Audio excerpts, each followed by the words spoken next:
श्री शिवाय नमस्तुभ्यम हर हर महादेव। पूज्य गुरुदेव की कथा सुनकर हम आज आपको 5 बेलपत्र वाला ऐसा महाचमत्कारी उपाय आपको बताने वाले हैं, जिस उपाय को करने से आपकी मनोकामना बहुत शीघ्र से शीघ्र पूरी हो जाएगी। इस वीडियो को पूरा देखिए। 5 बेलपत्र वाला यह नया उपाय है। इस उपाय को आपको अवश्य करके देखना है।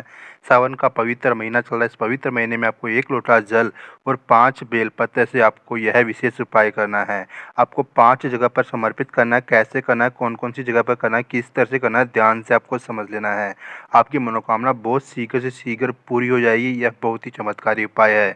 आपको करना क्या है, आपको 5 बेलपत्र लेने हैं। ठीक है, 5 आपको बेलपत्र लेने हैं। बेलपत्र साफ एवं स्वच्छ होने चाहिए, साफ एवं स्वच्छ होने चाहिए, कहीं से भी कटे फिटे नहीं होने चाहिए। इस बात का विशेष रूप से आपको ध्यान रखना है। ठीक है, उसके साथ ही आपको 1 लोटा जल आपको ले लेना है। ये दोनों चीज़ें आपको लेकर के भगवान महादेव जी के मंदिर में आपको चले जाना है। भगवान महादेव जी के मंदिर में जाकर ही आपको यह विशेष उपाय करना है। इस उपाय को आपको भगवान भोलेनाथ के मंदिर में ही करना है। इस विशेष उपाय को करने के लिए आपको करना क्या है, भगवान महादेव जी के शिवलिंग के ऊपर है। भगवान महादेव जी के शिवलिंग के ऊपर ही आपको 5 जगह पर यह चीज़ें समर्पित करनी है, यानी कि 5 बेलपत्र आपको समर्पित करना है। इसके साथ ही 1 लोटा जल आपको समर्पित करना है। आपकी मनोकामना, जो भी मनोकामना हो, चाहे वो धन संबंधित मनोकामना हो, चाहे वो किसी भी प्रकार की आपके जीवन में समस्या चल रही हो, या आपकी कोई मनोकामना पूरी नहीं हो पा रही हो, या किसी भी प्रकार के जीवन में दुख चल रहे हो, कट नहीं दुख दूरी नहीं हो पा रहे हैं, तो आपको यह विशेष उपाय अवश्य करके देखना चाहिए। सावन का पवित्र महीना चल रहा है। इस पवित्र महीने में आपको यह विशेष उपाय करना है। आप चाहो तो किसी भी सोमवार के दिन आप यह विशेष उपाय कर सकते हो, या आप किसी भी पवित्र दिन आप यह विशेष उपाय कर सकते हो। सावन का पवित्र महीना चल रहा है। इस पवित्र महीने में भगवान भोलेनाथ को प्रसन्न करने का सबसे शानदार मौका होता है। भगवान भोलेनाथ छोटी छोटी चीज़ों से ही बहुत जल्दी प्रसन्न हो जाते हैं और भक्त की सभी मनोकामनाएं बहुत शीघ्र से शीघ्र पूरी कर देते हैं। यह विशेष उपाय आपको सावन के पवित्र महीने में अवश्य करके देखना है। कैसे करना है, किस तरह से करना है, आपको ध्यान से समझ लेना है। सबसे पहले करना क्या है, भगवान महादेव जी के मंदिर में आपको 5 बेलपत्र और 1 लोटा जल लेकर के आपको चले जाना है। ठीक है, उसके बाद में करना क्या है, सबसे पहले जो ये वाली जगह आप देख रहे हो, भगवान गणेश जी का स्थान है।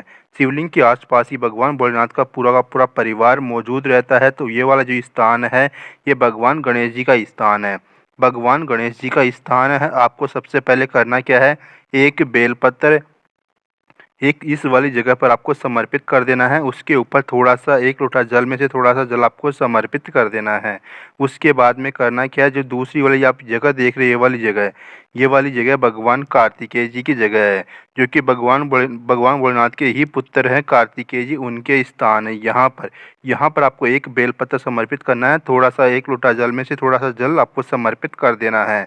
भगवान कार्तिकेय जी के स्थान पर भी आपको ऐसे ही करना है जैसे आपने भगवान गणेश जी के स्थान पर किया था। ठीक है, उसके बाद में आपको करना क्या है, जो आप ये जगह देख रहे हो, ये वाली जगह है माता अशोक सुंदरी का स्थान है। ये वाली जगह जो माता अशोक सुंदरी का स्थान है, यहाँ पर आपको एक बेलपत्र समर्पित करना है। माता अशोक सुंदरी वाले स्थान पर एक बेलपत्र समर्पित करना है और थोड़ा सा 1 लोटा जल में से थोड़ा सा जल यहाँ पर समर्पित कर देना है। उसके बाद में करना क्या है, आपको चौथी जगह समर्पित करना है एक बेलपत्र। जिस कटी पर शिवलिंग रखा हुआ है, कटी आप देख रहे हो, जिस कटी पर शिवलिंग रखा हुआ है, इस कटी पर आपको एक बेलपत्र समर्पित करना है। एक बेलपत्र समर्पित करना है। उसके बाद में थोड़ा सा 1 लोटे जल में से थोड़ा सा जल आपको समर्पित कर देना है माता पार्वती के अस्त कमल पर। माता पार्वती जी के अस्त कमल पर आपको थोड़ा सा जल समर्पित कर देना है। उसके बाद में जो अंतिम बेलपत्र आपके पास बच गया, उस बेलपत्र का आपको करना क्या है, भगवान भोलेनाथ के शिवलिंग के ऊपर आपको समर्पित कर देना है। बेलपत्र कैसे समर्पित करना है, शिवलिंग के ऊपर जो बेलपत्र होता है, बेलपत्र की जो चिकनी वाली साइड होती है, बेलपत्र की जो चिकनी वाली साइड होती है, वैसे ही आपको समर्पित करना है। जो चिकनी वाली साइड है भगवान भोलेनाथ के शिवलिंग के ऊपर स्पर्श होनी चाहिए। ठीक है, स्पर्श होनी चाहिए चिकनी वाली साइड। ऐसे शिवलिंग के ऊपर आपको एक बेलपत्र समर्पित कर, अंतिम बेलपत्र आपको समर्पित कर देना है।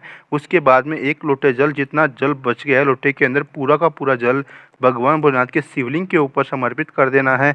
अपनी मनोकामना बोलते हुए, श्री शिवाय नमस्तुभ्यम हर हर महादेव बोलते हुए आपको शिवलिंग के ऊपर पूरा का पूरा 1 लोटा जल समर्पित कर देना। जितना भी जल आपके 1 लोटे जल के अंदर बच गया है, इस पूरे के पूरे जल को समर्पित कर देना है। इस उपाय को करते समय कुछ बातों का विशेष रूप से ध्यान रखना होता है, जैसे कि बेलपत्र साफ एवं स्वच्छ होने चाहिए, बेलपत्र कहीं से भी टूटे कटे फिटे नहीं होने चाहिए। सबसे महत्वपूर्ण बात ये हो जाती है। दूसरी बात ये हो जाती है कि अगर आपके पास बेलपत्र नहीं है, तो आपको क्या करना चाहिए? शिवलिंग के ऊपर जितने भी बेलपत्र समर्पित किए हुए होते हैं, उनको वापस से वहाँ से प्राप्त कर लेना है। शिवलिंग के ऊपर जितने भी बेलपत्र समर्पित किए हुए होते हैं, उनको प्राप्त कर लेना है। आपको 5 बेलपत्र शिवलिंग के ऊपर से चढ़े हुए बेलपत्र ही वापस प्राप्त कर लेना है। उनको साफ पानी से धो लेना है। साफ पानी से धोने के बाद में आप उनका उपयोग कर सकते हैं। भगवान महादेव जी कहते हैं कि बेलपत्र जो कभी भी झूठा नहीं होता है। बेलपत्र को आप वापस से समर्पित भी कर सकते हो, साफ एवं स्वच्छ पानी से धो करके। उसके बाद में तीसरी बात, जो महत्वपूर्ण बात यह है कि आपको 1 लोटा जल आपको अपने घर से ही भर करके लेकर के जाना है। ठीक है, आपको अपने घर से ही भर करके लेकर के जाना है। भगवान महादेव जी के मंदिर में जाकर के आपको 1 लोटा जल नहीं भरना है, अपने घर से ही भर करके आपको लेकर के जाना है। यह बहुत ही ज़्यादा महत्वपूर्ण बातें हैं, जिन इन सभी बातों का आपको विशेष रूप से ध्यान रखते हुए अगर आप उपाय करते हैं तो उसका बहुत अधिक लाभ आपको मिलता ही मिलता है।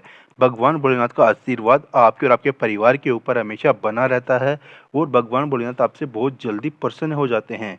इस उपाय को करने से आपके जीवन में जो भी समस्याएं चल रही होगी, चाहे वो धन संबंधी समस्या हो, चाहे वो किसी भी प्रकार की समस्या हो, आपके घर परिवार में वाद विवाद होते हो, चाहे भाई बहन के बीच में होते हो, चाहे सास बहू के बीच में होते हो, चाहे पति पत्नी के बीच में होते हो, तो इस विशेष उपाय को करने से आपकी मनोकामना बहुत शीघ्र से शीघ्र पूरी हो जाएगी। इस विशेष उपाय को करने से भगवान भोलेनाथ तो प्रसन्न होते ही हैं।